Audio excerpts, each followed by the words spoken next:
শীতের এক কনকনে সকাল। শহরের একটি পুরনো ফুটপাথে বসে আছে রহিম। তার চেহারায় দারিদ্র্যের ছাপ স্পষ্ট। সারাদিন রাস্তায় ঘুরেছে, কিন্তু কেউ তাকে কাজ দেয়নি। সন্ধ্যা নামতে শুরু করেছে।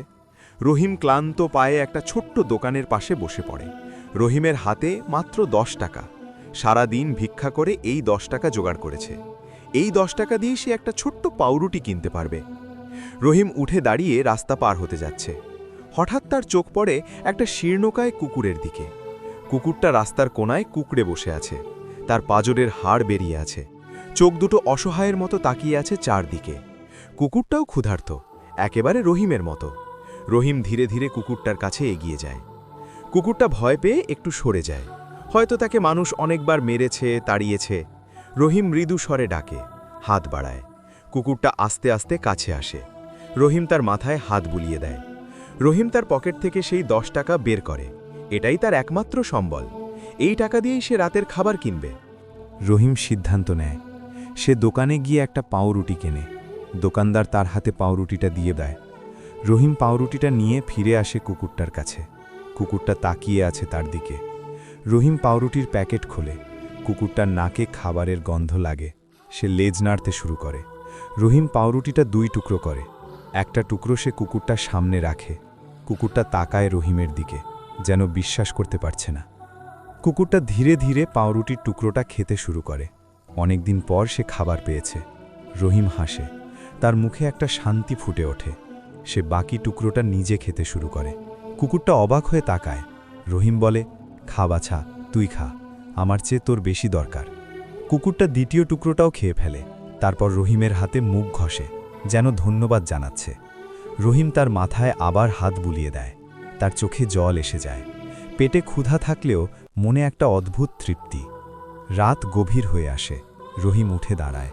তার ঘুমানোর জায়গা আছে একটা মন্দিরের বারান্দায়। সে হাঁটতে শুরু করে। কুকুরটাও তার পিছু নেয়। মন্দিরের বারান্দায় পৌঁছে রহিম শুয়ে পড়ে।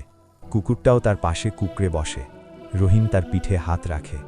ঠান্ডার রাতে দুজনে একসাথে উষ্ণতা খুঁজে নেয়। পরদিন সকালে রহিম জেগে ওঠে। কুকুরটা তার পাশেই আছে। রহিম ভাবে, আজ আবার কাজ খুঁজতে হবে, কিন্তু এখন আর শুধু তার জন্য নয়, এই কুকুরটার জন্যেও। দুজনের খাবার জোগাড় করতে হবে। রহিম উঠে দাঁড়ায়। কুকুরটাও উঠে দাঁড়ায়। দুজনে রাস্তায় নামে। সারা দিন রহিম কাজ খোঁজে। কুকুরটা তার সাথে থাকে। অবশেষে বিকেলে তার একটা ছোট্ট কাজ জোটে। একটা দোকানে মালপত্র নামানোর কাজ। দোকানদার তাকে 50 টাকা দেয়। রহিম খুশি মনে 50 টাকা নিয়ে খাবার কিনতে যায়। এবার সে 2টো পাউরুটি কেনে, একটা নিজের জন্য, একটা তার নতুন বন্ধুর জন্য। দুজনে বসে খায়। পেট ভরে খাওয়া হয় না, কিন্তু ক্ষুধার জ্বালা কমে। দিন যায়, সপ্তাহ যায়। রহিম আর কুকুরটা এখন অবিচ্ছেদ্য। কুকুরটার নাম দেওয়া হয়েছে টমি। যেখানে রহিম সেখানে টমি, যেখানে টমি সেখানে রহিম। রহিম বুঝতে পারে দারিদ্র্য তার সব কিছু কেড়ে নিতে পারেনি।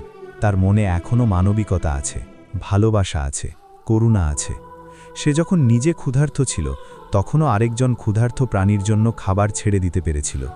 এই গল্প শেখায় যে দারিদ্র্য মানুষের বাইরের অবস্থা, কিন্তু মানবিকতা মনের সম্পদ। রহিমের মতো গরিব মানুষও যখন ত্যাগ করতে পারে, তখন বোঝা যায় প্রকৃত ধনী কে। যার মনে মমতা আছে, করুণা আছে, সেই প্রকৃত ধনী। রহিম আর টমি এখন একসাথে পথ চলে। দুজনে দুজনের ভরসা। জীবন কঠিন, কিন্তু একসাথে থাকলে সব কঠিন জিনিসও সহজ হয়ে যায়।